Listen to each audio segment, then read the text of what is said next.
Scene 3, Alpha, take 1, Mark.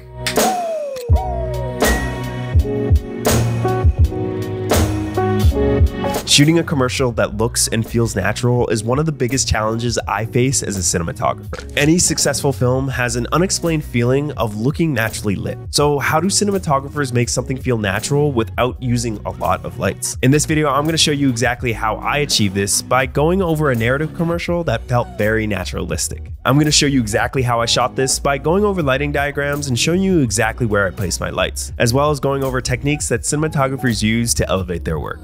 The project that we're going to be looking at specifically is for a campaign for the marathon, Toronto Waterfront Marathon. And in this, the father is training for a marathon, but he is also a father, a single father, and he's putting in a lot of work to be there for his daughter, but also achieving his personal goals with running this marathon. So in this scene specifically, we are exploring that relationship of the daughter realizing how hard he works, as well as going over certain things like in this aspect of him putting in the late night hours of training and then her also discovering that. Before I even dive into the scene, I have to ask myself, what am I shooting? What context is this project? What are we trying to feel? And what time of day is this supposed to feel like? So this is late night after school, and he is marking some papers that you see here, as also educating her on the solar system. So this is supposed to be in the evening, it's late at night, and she's getting tired, so she's gonna get ready for bed. And this is my context of the entire project. This sets the tone that we're going for. We're supposed to be feeling very naturalistic. This is supposed to feel like a home environment. So that means I'm gonna have high contrast ratios, and this is what I'm automatically gonna be thinking about when I go into start lighting the scene, as well as setting my camera angles. We are going to start right here. And because this is a narrative commercial, I am supposed to be watching. I'm not supposed to be really in the action when we're setting the tone of these scenes. I'm supposed to be very in the back to set my wide so we can really tell the story of what's happening. Right now, I am behind a post to create some depth, and then I am looking into this room, so I'm on a very long lens. So we shot this on the RE Mini LF, and then we're shooting on the Zeiss Supreme Primes. At this point, I'm shooting on an 85mm. to give me that long watching feel. I'm supposed to be in another room, and if this was on a 25, this wouldn't really feel as good. Usually films, movies, and narrative commercials like this are shot on long lenses, and usually 50mm and above. And that's what I really tried to do in this entire project, because that's what the directors wanted to be feeling like. We want to feel like a fly on the wall, kind of watching everything. And then I get asked a lot about the filtration, and this is kind of my go-to, which is a 1/8 black satin. So I'm just gonna put BS. And a black satin is not like a black promise where it kind of blooms all your highlights. It's only subtly on your highlights, and I only like to go an 1/8. I don't like to go a quarter on anything, because I know a lot of this can be pushed in post with the colorist. So I just like to give it a little bit of softness to give it that natural look and cut the edge. But now we can kind of dive into where we're going with this and how we light it. And I always like to light scenes that are supposed to feel naturalistic with practical and motivating lighting sources. So in something like this, a motivating lighting source is your lamp. But in another scene where it's supposed to be daylight, and a motivating lighting source would be the sun, obviously, or a window. And in this case, we're going to be looking at that.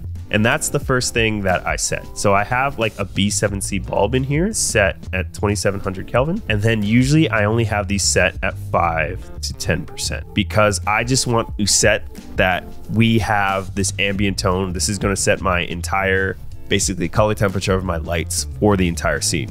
I automatically look at this and I look at that lamp and I know, ooh, this is supposed to feel warm. I wouldn't put any other colors, or I wouldn't even push daylight into this at all. And that means I can really set my other lighting fixtures to really complement this scene. For my white balance settings, I just have this at 5600 Kelvin, because I knew that I didn't need to push anything, and I could really push everything in my lights, and I could keep everything with my light sources specifically. And then, because we were dealing with a scene with two characters, I have to analyze where I'm going to put my light specifically. And I want to develop a shadow side on the side of the faces that are facing camera or facing me. So for this little girl, it's facing right there. And then for our teacher and him, it's facing right here.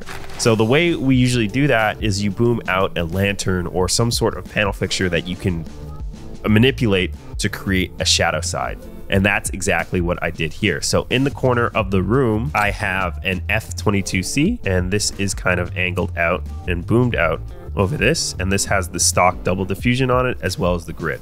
I really want to light the center of the room, as well as just mainly use this as a key light source and then light my room after the fact with an ambient source.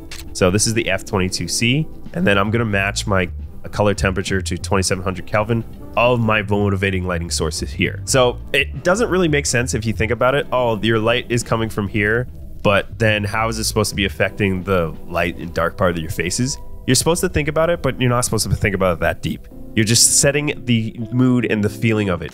Obviously, there's another light source above, which could be a chandelier or a ceiling fan with a light fixture in it, but that would be the source that is supposed to be naturally feeling that. But film lights are more soft, and I want to create that soft look, so I'm going to bring my own lights and not use the lights that are there.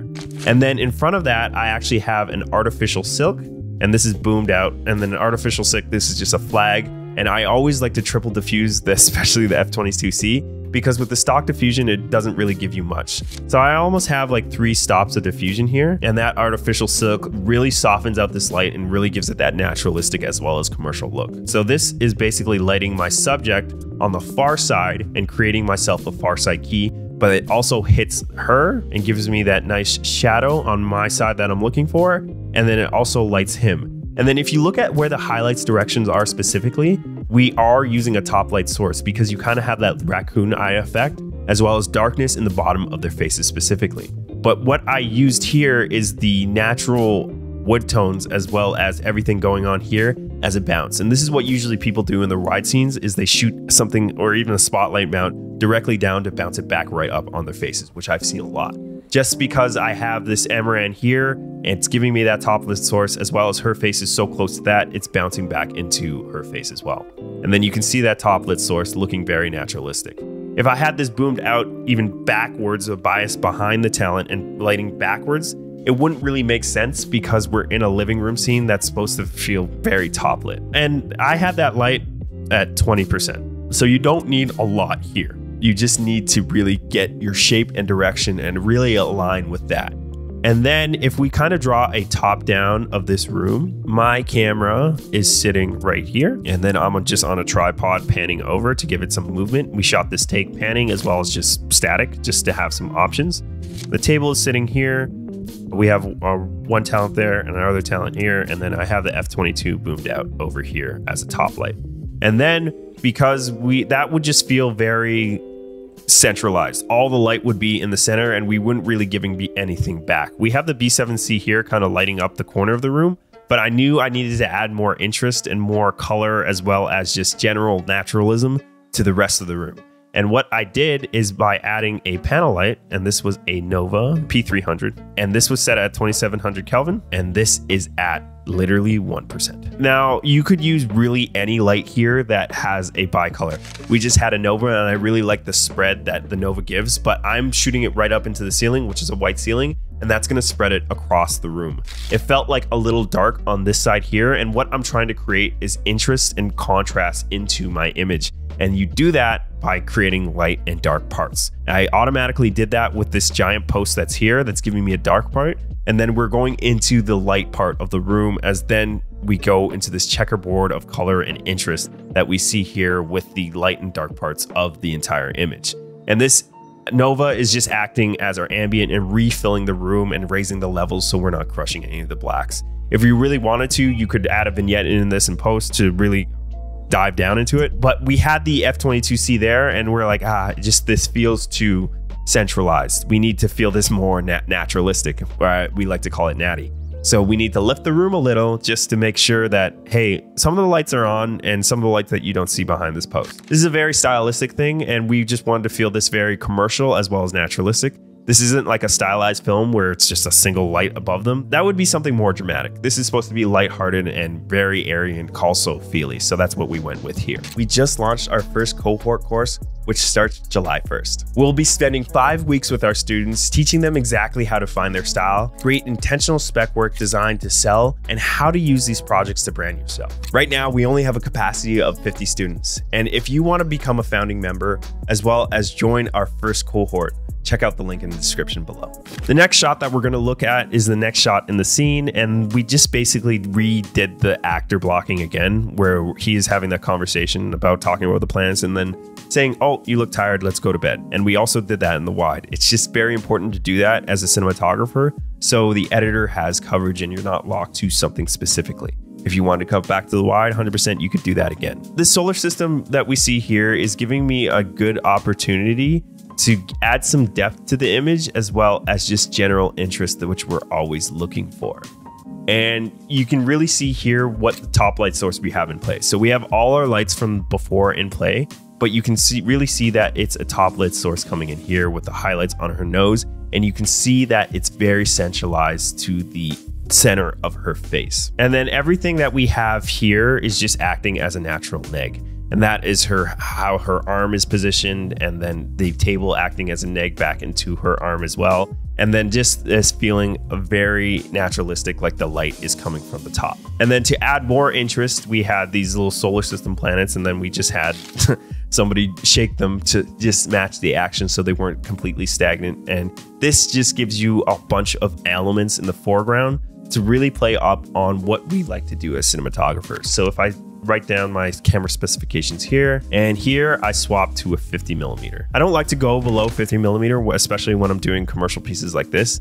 It's rarely I will do shots on a 35, but 50 is usually my widest focal length I like to use. Again, we're going for that watching feel. And then I have the same filtration on and everything. I just wanted to showcase of switching to a focal length. And the reason why I switched to a 50, because a 50 gives you that most naturalistic shape and very flattering when it comes to shooting faces and making something feel natural of somebody being there. And that's why I usually like to shoot these intercuts on tighter or even wider lenses in this case. If I shot this on an 85, you wouldn't really get the same feeling that we're going for. But again, you could just back up and you would have similar compression. This is just all preference, and we really like the 50, and it really played well to what we were going for specifically. You always have to ask for what exactly you're going for, not besides lighting, but also the focal length and camera movements you're doing that you need just to give you context of what you're shooting. Then if we go to the next shot here, we have her going up to bed, and then this is a great play on using composition as well as the salt and pepper that we're always looking for. If we just talk about composition to start,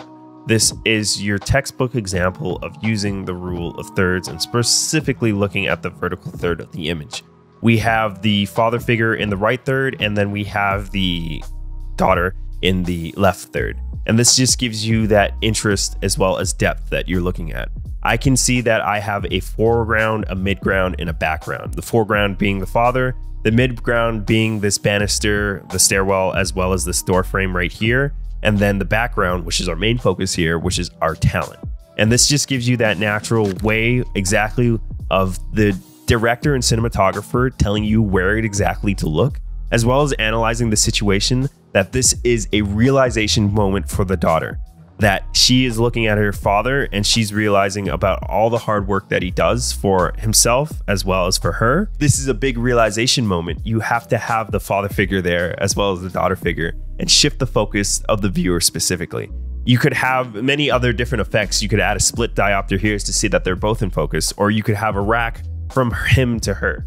And this is just very subjective of what the director wants to get across and really wants to focus on here. In this example specifically, the director wants to focus on the daughters and then get her perspective of what she's specifically looking at. So it all goes into planning your shots and really understanding what narrative you're trying to give off here. So if we take away those grid marks and look at how we lit this, where the same lights are in play with the father here, we're raising that ambient tone with the Nova, and then adding our key light, which is our top lit source, which you can see right here on him. And then here I have my favorite fixture in play, if everybody knows this channel, which is the Nanlite 60B. And then on top of the stairwell, I just have it on a simple light stand, and this is shooting directly up into the ceiling and then adding all that light back here. Because it's shot up directly into the ceiling, this gives me a very naturalistic bounce source that feels like there's like a light on up here that is shooting down into the hallway, but that's not there. I don't want to show you guys that I have a B7C or something, but that is lighting our talent perfectly here of what we're trying to feel. This is very contrasty. This is very moody as her going from the dark to the light. This feels very naturalistic with what we're supposed to be shooting. This is supposed to be nighttime. This is supposed to be lit by certain lights in the house and only have a few on. And that bounce source really gives me that softness that I'm looking for, as well as the high contrast ratio. And you can see that hot softness on her shirt as well.